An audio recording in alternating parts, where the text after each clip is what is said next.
Ya, baik. Assalamualaikum warahmatullahi wabarakatuh. Terlebih dahulu, perkenalkan nama saya Budi Luhung, NPM 102 19041. Saya adalah mahasiswa dari Perguruan Tinggi STI STMI Bandung Business School. Saya di sini mengambil jurusan S1 Akuntansi. Dalam kesempatan kali ini, saya akan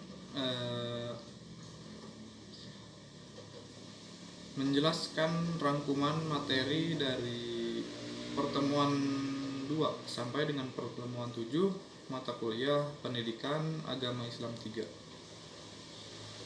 Tujuan dari video ini adalah sebagai tugas pengganti UTS pada mata kuliah Pendidikan Agama 3 yang diampu oleh dosen Dr. Insinyur Haji Muhammad Budi Jatmiko, MSI, MEI. Baik, langsung saja ke materinya. Materi yang pertama yaitu Ahamiyatu Ma'rifatullah. Setiap muslim seharusnya mengenal Tuhannya dengan baik, yaitu Allah, satu-satunya zat yang berhak untuk disembah dan ditaati. Buah dari Ma'rifatullah yang pertama, hidup selalu berada di jalan yang benar. Kedua, memiliki kekuatan dalam menghadapi cobaan hidup. Ketiga, Allah akan selalu mengaruniakan dalam hidupnya. Yang keempat, akan selalu optimis dalam menghadapi kehidupan. Yang kelima, memiliki kendali dan kontrol dalam hidup sehingga tidak selalu terjerumus ke dalam jurang kemaksiatan. Keenam, selalu berada dalam bimbingan Allah Subhanahu wa Ta'ala dan pertolongannya. Yang ketujuh, memiliki ruhiyah imaniyah yang kuat. Materi selanjutnya yaitu materi yang kedua, At-Thariq illa Ma'rifatullah, atau cara mengenal Allah. Yang pertama, cara mengenal Allah itu ada beberapa cara. Yang pertama, melalui ayat-ayat kauniyah. Ayat kauniyah yaitu tanda-tanda kebesaran Allah yang ada di dalam Al-Quran dan Hadis. Lalu ada ayat kauniyah. Ayat kauniyah yaitu tanda-tanda kebesaran atau ayat-ayat Allah yang ada di jagat raya. Berikutnya melalui metode Islam. Yang pertama yaitu dengan nakli dan akal yang terdapat pada Quran surat Yunus ayat 100, yang artinya, dan tidak ada seorang pun yang beriman kecuali dengan izin Allah, dan Allah menimpakan kemurkaan kepada orang-orang yang tidak mempergunakan akalnya.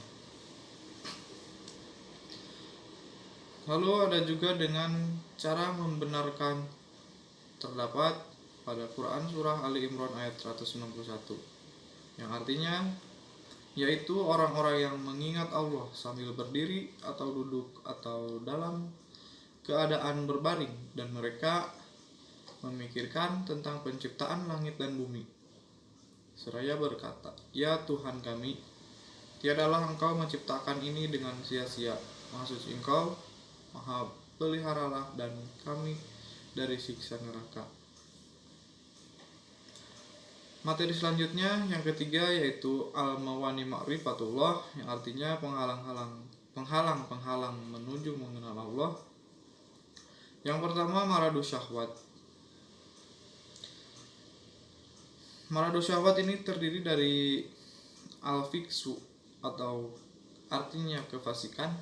Fasik adalah orang yang senantiasa melanggar perintah dan larangan Allah, bergelimang dengan kemaksiatan serta senantiasa berbuat kerusakan di bumi.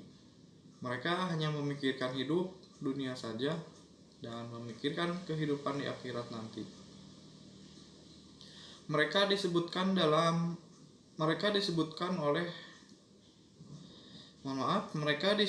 oleh harta-harta dan anak cucu mereka serta segala yang berhubungan dengan kesenangan duniawi. Terdapat pada Quran surat Al-Hasyr ayat 59. Dan janganlah kamu seperti orang-orang yang lupa kepada Allah, lalu menjadikan mereka lupa kepada mereka diri sendiri. Mereka itulah orang-orang yang fasik.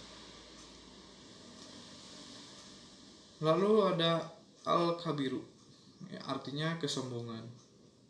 Kesombongan merupakan suatu sikap di mana hati seseorang ingkar dan selalu membantah terhadap ayat-ayat Allah Ta'ala. Selanjutnya, az-zulmu, yang artinya kezoliman, adalah meletakkan sesuatu atau perkara bukan pada tempatnya. Selanjutnya, al-kizbu, yang artinya kedustaan. Kedustaan merupakan sikap bohong atau pura-pura dan pengingkaran terhadap ayat-ayat Allah Ta'ala. Lalu yang kedua, penyebab yang menghalangi untuk mengenal Allah adalah maradus syubhat. Pertama, al-jahlu, atau artinya kejahilan atau kebodohan, yakni tidak mau memikirkan ayat-ayat Allah Ta'ala, baik ayat-ayat kauliyah yang tersurat dalam Al-Quran maupun ayat-ayat kauniyah yang tersirat di seluruh penjuru alam semesta. Kedua, al-irtiyab, atau artinya keraguan-raguan. Hal ini disebabkan karena berpegang teguh kepada petunjuk Allah Ta'ala. Materi selanjutnya, materi yang keempat, yaitu al-adilah ala wujudillah, keberadaan Allah, Tuhan yang telah menciptakan dan memelihara alam semesta dengan kekuasaan dan kasih sayangnya, adalah hal yang tak terbantahkan. Menurut dalil fitrah, yaitu sifat asasi atau dasar yang masih murni, yang belum terpengaruh oleh faktor-faktor eksternal. Sejak di alam ruh, manusia telah mengakui eksistensi Allah Ta'ala sebagai Tuhannya. Ada dalilul hissi, atau dalil yang dapat diindra. Ada bukti-bukti keberadaan Allah Ta'ala yang dapat dilihat, dirasai, atau disentuh oleh indera manusia. Biasanya berupa kejadian luar biasa yang terdiri di tengah-tengah umat manusia. Ada dalilul akli, dalil yang dapat diakal. Teori sebab mustahil, sesuatu ada dengan sendirinya. Mustahil pula, sesuatu ada dari ketiadaan. Pemikiran tentang sebab ini akan berakhir. Dengan teori sebab yang utama, dia adalah Tuhan. Teori keteraturan, alam semesta dengan seluruh isinya termasuk matahari, bumi, bulan, dan bintang bergerak dengan sangat teratur. Keteraturan ini mustahil berjalan dengan sendirinya tanpa ada yang mengatur. Hal ini menunjukkan adanya kekuatan mahadasyat yang menciptakan dan mengendalikan. Tegasnya, langit menceritakan kemuliaan Allah dan cakrawala memberikan pekerjaan tentangnya. Ada dalilul nakli. Dalil nakli adalah dalil pembuktian akan keberadaan dengan petunjuk kitab suci. Dengan fitrah, manusia mengakui adanya Tuhan, dan dengan akal bisa membuktikannya. Namun manusia tetap membutuhkan informasi dari Allah Subhanahu wa Ta'ala untuk mengenal zatnya, yaitu dalil nakli. Untuk membimbing manusia mengenal Tuhan yang sebenarnya, sebab akal dan fitrah tidak bisa menjelaskan siapa Tuhan yang sebenarnya. Ada dalilul tarik, dalil sejarah. Eksistensi Allah Ta'ala telah diberitakan di sepanjang sejarah manusia, mulai dari masa manusia pertama Adam alaihissalam hingga Rasul terakhir Nabi Muhammad SAW. Seluruh dalil-dalil ini, jika kita kaji dan kita dalami, akan membimbing kita pada al-ma'rifatu bi azamatillah, yang artinya pengetahuan dan pengenalan pada keagungan Allah Ta'ala, yang akan mengokohkan sikap tauhid,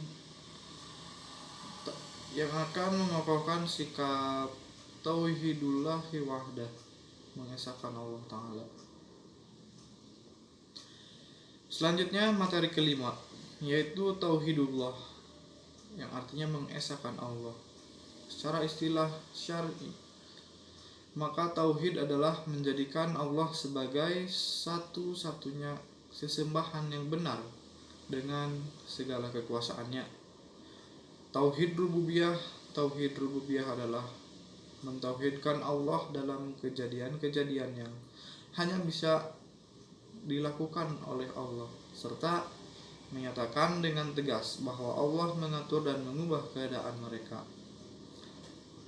Jadi makna dari Rabb dapat disimpulkan, yaitu Allah sebagai satu-satunya pencipta. Kemudian meyakini bahwa Allah adalah satu-satunya pemberi rizki, dan meyakini Allah sebagai raja atau pemilik. Tauhid berikutnya yaitu tauhid uluhiyah, asma wa sifat, dan tauhid mulkiyah. Materi selanjutnya yaitu materi yang keenam, yaitu al-hayah fi zilali tauhid, hidup di bawah naungan tauhid. Hidup mulia hanya akan diraih apabila seseorang hanya berwa'la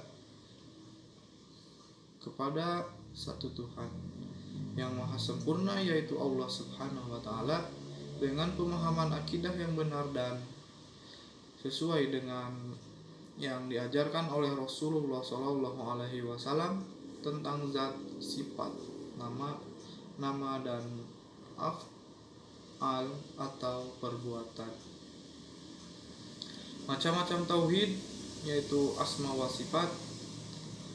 At-tauhid asma wa sifat yaitu meyakini bahwa hanya Allah Ta'ala yang memiliki nama-nama dan sifat-sifat yang sempurna. Lalu ada tauhid rububiyah sebagaimana yang sudah dijelaskan di materi tauhidullah. Yang pertama, mulkiyah.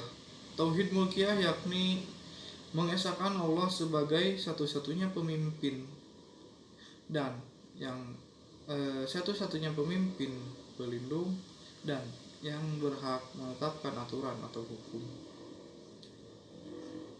Lalu tauhid uluhiyah yakni pengesahan Allah dalam ibadah, yakni bahwasanya Allah satu-satunya yang berhak diibadahi. Kalimat la ilaha illallah, tiada Tuhan selain Allah. Inti kalimat ini adalah ikhlas, yakni melepaskan diri dan menjauhi tagut dan beribadah hanya kepada Allah saja. Mencapai kehidupan yang baik. Kehidupan yang baik ini di dunia dan di akhirat, yang mana di dunia mendapatkan kenikmatan dan kebahagiaan, di akhirat mendapat surga, ridho Allah, dan melihat Allah. Dengan hidup di bawah naungan tauhid seperti inilah manusia akan terbimbing ke arah hayatun thayyibah, yaitu kehidupan yang baik. Sekian penjelasan dari rangkuman materi pertemuan 2 sampai dengan 7. Mohon maaf atas segala kekurangannya. Wassalamualaikum warahmatullahi wabarakatuh.